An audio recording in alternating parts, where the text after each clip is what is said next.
Is anyone thirsty this morning? Hopefully you got a bottle of water when you came in. If you didn't, is anybody thirsty? No one? I'm very aware of water and making sure that people are hydrated as we got a taker back here. My wife is now pregnant and due in December, and so she is, I am on duty to make sure she stays hydrated, and so I wanted to make sure you are all hydrated as well this morning. So our bodies have this need for water, that we thirst, and to make sure everything in us is going right. Doctors would tell you to drink water. And if you haven't realized yet, we're in the midst of our study of transformed living, that there are books that we're going through for 6 weeks. And one of the major parts and kind of overarching themes that is going through is the idea of water. So if you were wondering why our sanctuary is nautical themed, that is why. Maybe you haven't even noticed it. But we have some nets and buckets and life preservers and things hung on the wall. And on the front of our book, Treasures of the Transformed Heart, it has a tagline that says, "Satisfying your soul's thirst for more." Just as our bodies have a need for water, our souls thirst and have a need for something greater than what the world offers. And so in the book, it talks about thirst, and it talks about the idea in our bodies that when we feel thirsty, we've already started on the stages of dehydration. And sometimes when we think we're hungry, we're actually thirsty, and kind of our body is tricking us to think that we need to eat. When actually a cup of water, a glass of water, could ease and quench that thirst. And I think in the same way, the world, our soul has this thirst, this need for fulfillment that only God can provide. The world tries to cut in on that, say, no, you don't need that. What you really need is this. And different things in the world that they're trying to give us fulfillment. We see people trying to find fulfillment in their lives through drugs and alcohol, bad relationships or addictions, or even people trying to fulfill that hole in their lives through working extra and trying to gain money and possessions and things and relationships or sports, or sometimes even doing good things, serving at church or filling our lives with those things when we really need is to receive from God. Truth is, nothing satisfies the cries of our hearts. Nothing quenches the thirst of our souls. Nothing fills the void in our life except for God. We are made to be in that relationship. That's why we are created. That's why we yearn for that. We yearn for something more. But many times we look for it in the wrong places. Growing up as a kid, watching TV commercials, I remember even at that time thinking this commercial was kind of silly, but they would always run these commercials, and there would be this hot, oppressive, sunny day in the middle of the afternoon where it's just kind of everything's kind of dark or like washed out, like it's in the desert, and these guys are playing basketball and they're sweating, and you could just feel in your mouth getting dry just watching this on TV. And then the guy walks over to the bench after playing and opens up a Sprite and starts drinking in, and then the tagline, the 3 words, "Obey your thirst." And even as a kid who was highly impressionable, I was thinking, really? Like, you're playing basketball and that's the first thing you want to drink? And here's one of their ads that actually ran about 5 years ago, one of their newer ads from Sprite.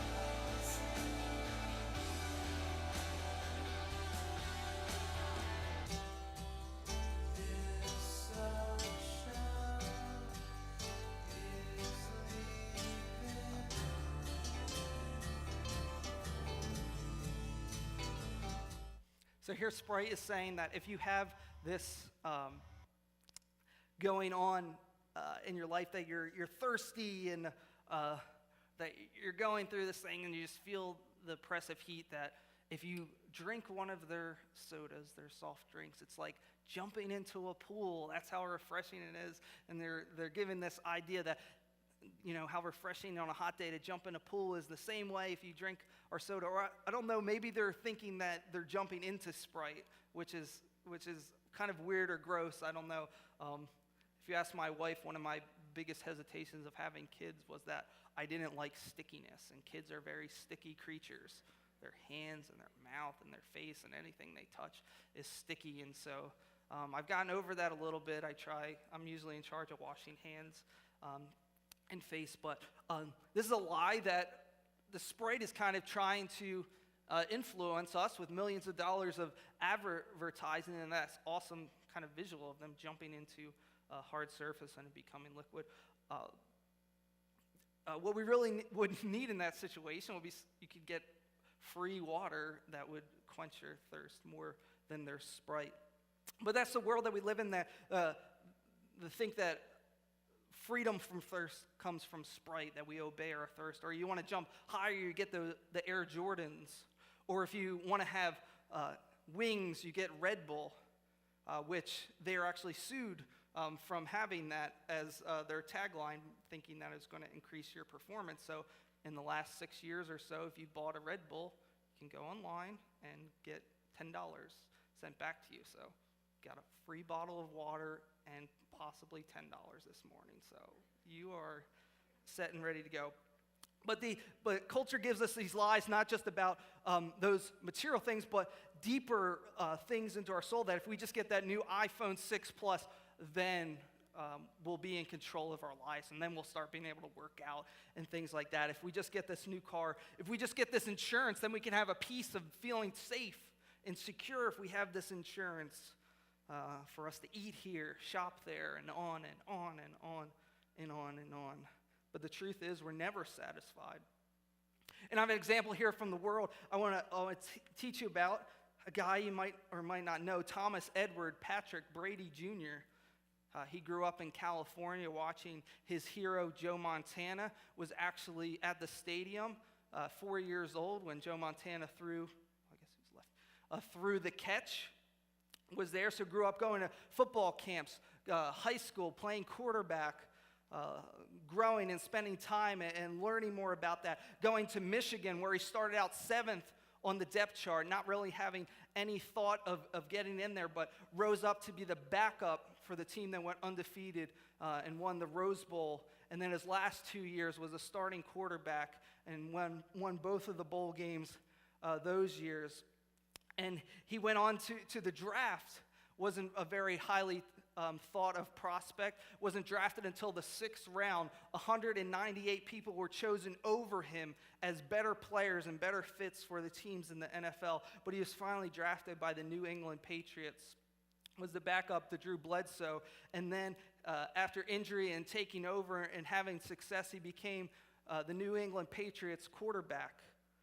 And as much as it hurts as an Eagles fan, he went on to win 3 Super Bowls in 6 years, one of which he cheated against the Eagles, and 2 Super Bowl MVPs. So thinking about a 4-year-old kid saying, that's what I want to do. I want to be that guy, going through all of the camps and parents driving him to practice over and over again, giving up on other things that kids did because he was training for football, and through high school and college, and then people not thinking much and battling against all this oppression and doing all of this stuff to finally get to the NFL stage, to finally get to be a starter in the NFL, which there's only a few of them that are starters, and then getting to the Super Bowl, which is so elusive, winning the Super Bowl 3 times, and 2 of the times the league saying, you are the most important person that helped this team win the Super Bowl. Going through all of that, Thomas Edward Patrick Brady Jr., reflecting on that, he had this to say.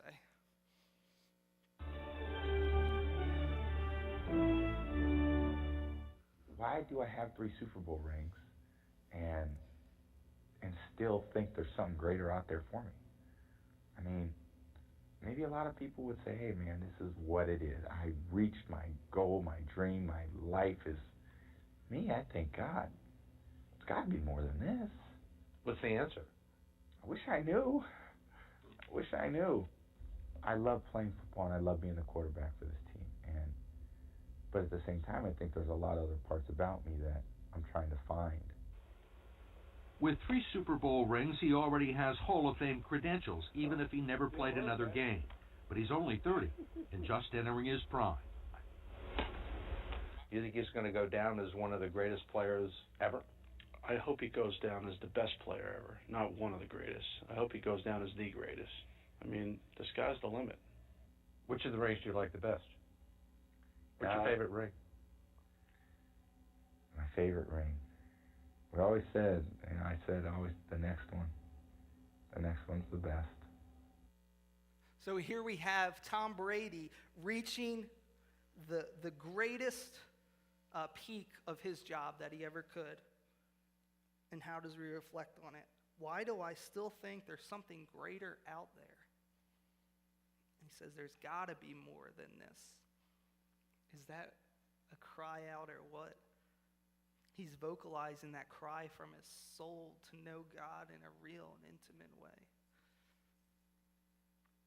And I think sometimes in our lives that we have that mentality. He's saying that my favorite Super Bowl ring is the next one, which hasn't come yet for him. But that's the mentality we can get caught up in.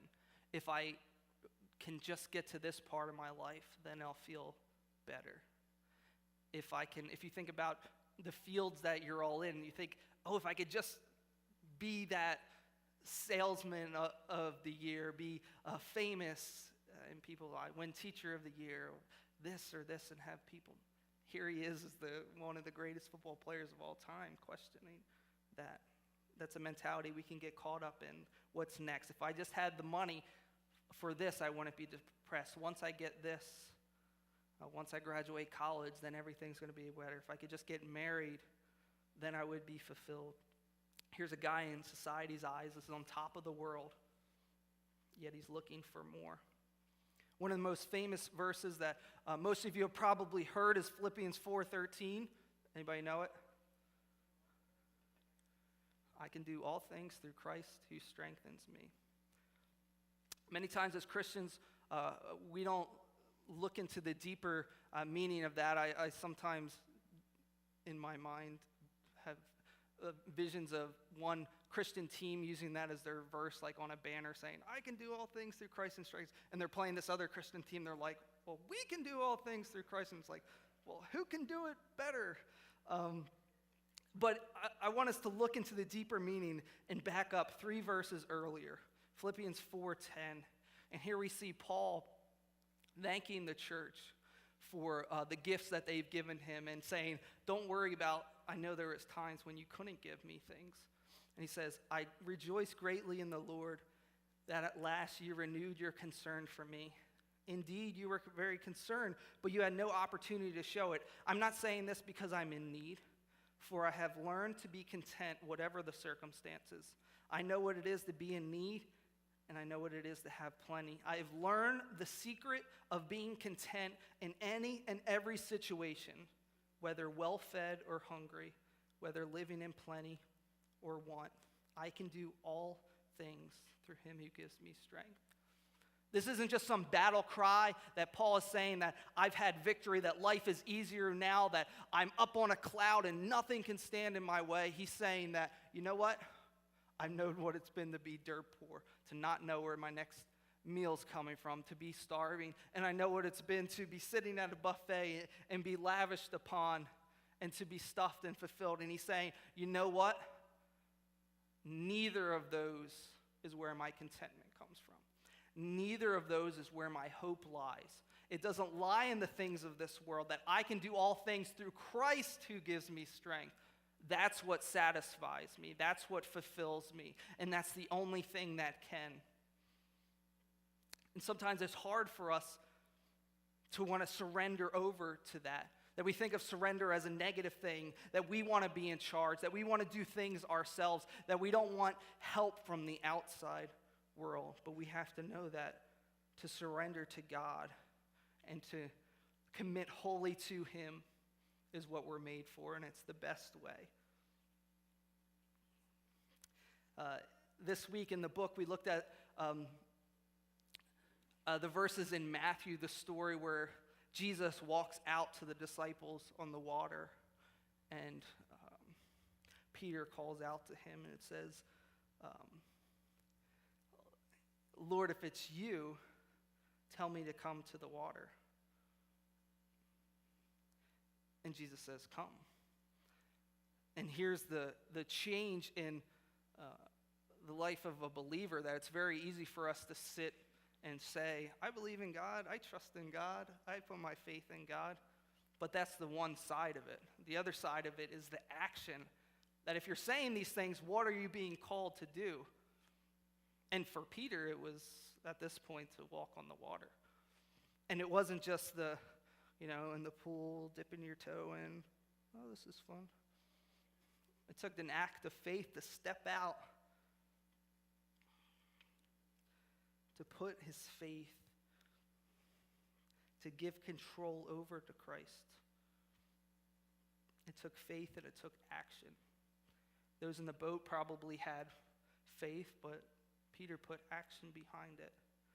Often it's easy for us to play church, to seek what is easy, what is safe. But I see a God in the Bible that calls out for us to reach the lost in the world and trust him even when we don't feel safe and the road isn't easy. Earlier in Philippians 4, Paul is telling us from 4 to 9, he tells us, in all that we do, rejoice in the Lord. He goes on and says, in every situation, present your requests to God. He says, finally, brothers and sisters, whatever is true, whatever is noble, whatever is right, whatever is pure, whatever is lovely, whatever is admirable, if anything is excellent or praiseworthy, think about such things. And then he says, and God will be with you. In all that, do we look to be committed to our Lord? Are we seeking God? Are we seeking to be committed to him? Or are we not really wanting to have to deal with that? Because when we do that, then and only then will we find that peace, that harmony, that fulfillment in our lives. Not easy, not safe, but worth it. He's worth it. As Chris talked to the kids this morning, Matthew 7, it says, seek and you will find, ask and it will be given to you, knock and the door will be open. For everyone who asks receives, the one who seeks finds, and the one who knocks, the door will be open. Are we not seeking and thus not finding?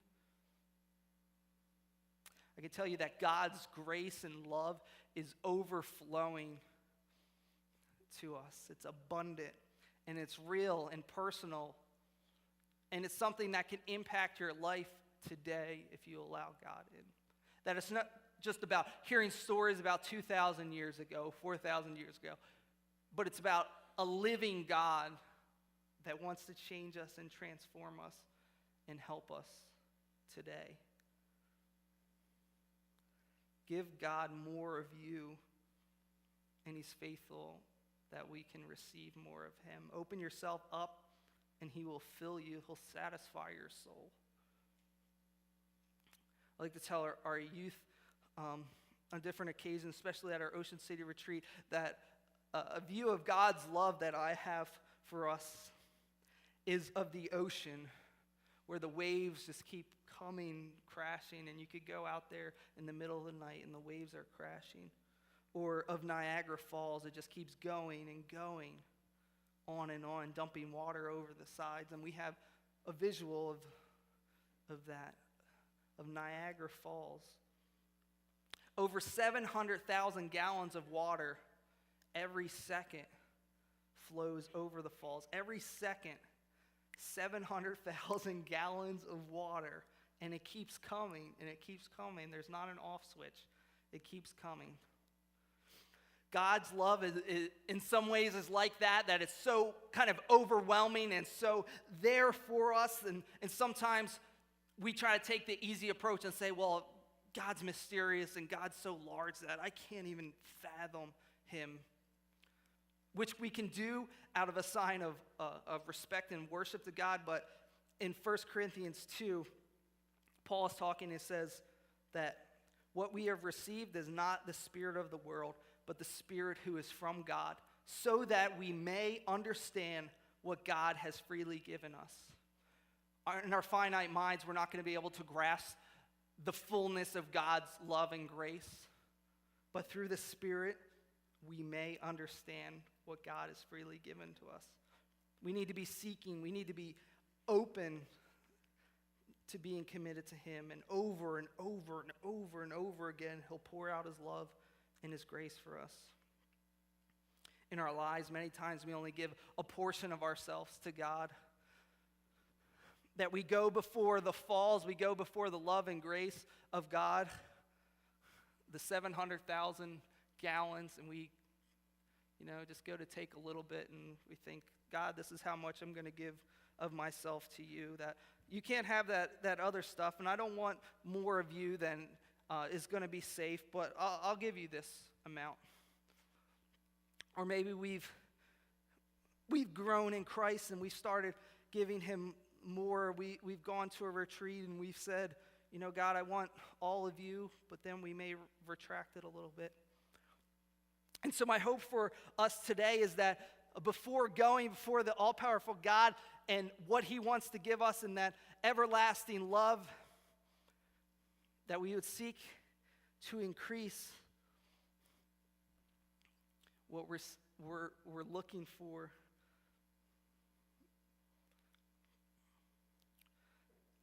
That we would grow more and look for more, knowing that the more we open ourselves up to God, the more we're going to be able to receive from him. That we would commit to God because he first committed to us. He's fully committed to us. He sent his son down on earth from a throne in heaven to be amongst us. And even more, he went to the cross and he died for us. From his side, he's fully committed to us. So are we going to God with a Dixie cup, looking to take away from his waterfall of love and grace? Or do we want more? Are we praying to just get through the day? Are we praying for the perfect peace that surpasses all understanding? Are we looking for our thirst to be quenched by the world or by the true soul satisfier? Are we looking for the next thing in our life, the next step, or do we know the secret of being content in every situation? Are we reading this book, Transformed Living, in our Bible to feel warm and fuzzy, or to be transformed inside and out by the renewing of our mind? So my challenge is for us as a church, as a community, brothers and sisters, is to expand our commitment, expand what we're bringing to God, giving him more of ourselves, knowing that we'll be able to receive more and be filled more. So I'm going to invite the band to come forward. And I don't know for you, but for me, tangible things, visuals, help me try to get that glimpse of God's grace to us. And so we're going to have a time of prayer here where I want you to just be able to seek God. Maybe you've never done that before. You don't know anything about his love. So we're going to have a time of prayer, and I want us to seek God and look at where our commitment is. And if you want to come forward and just place your bottle behind the altar rail to say, I want more of you, Lord, or in your pews to just think about your bottles or think about his love as the falls, to say, I want more of you, Lord.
sacrifice.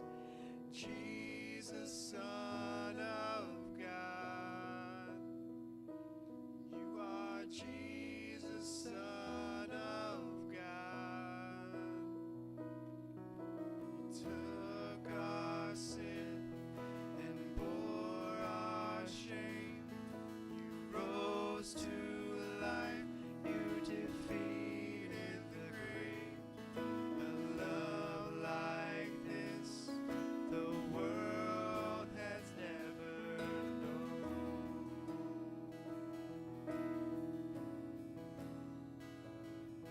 You took our sin and bore our shame. You rose to life. You defeated the grave. A love like this, the world has never known.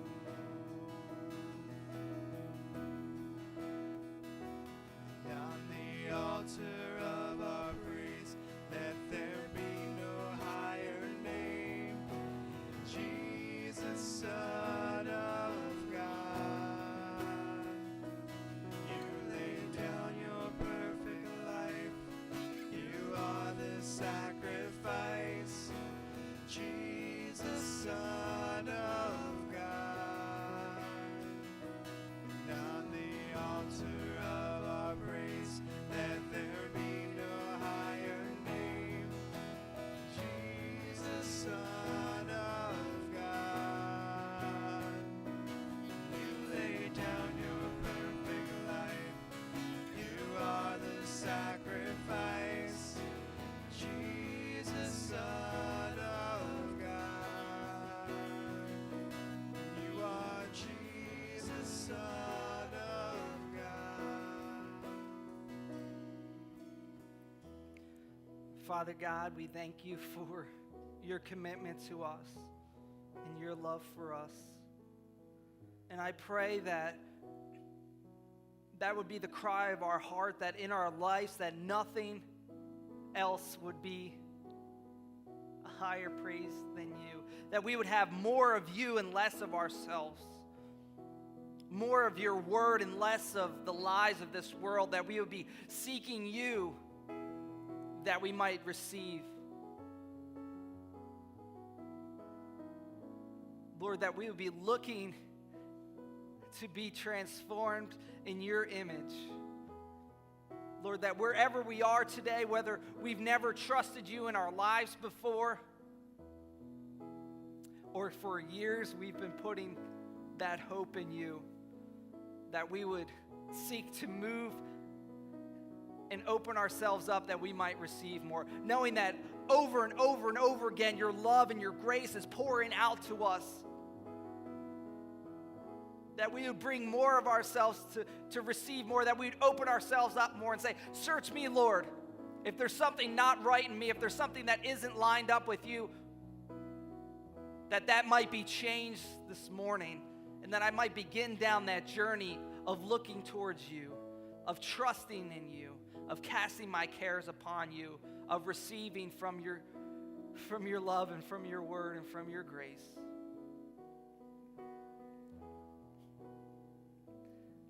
That the more that we give, the more we might receive. That seek and we'll find, ask and it will be given, knock and the door will be open. We pray this all in Jesus Christ's name. Amen. Would you stand with us and join us in singing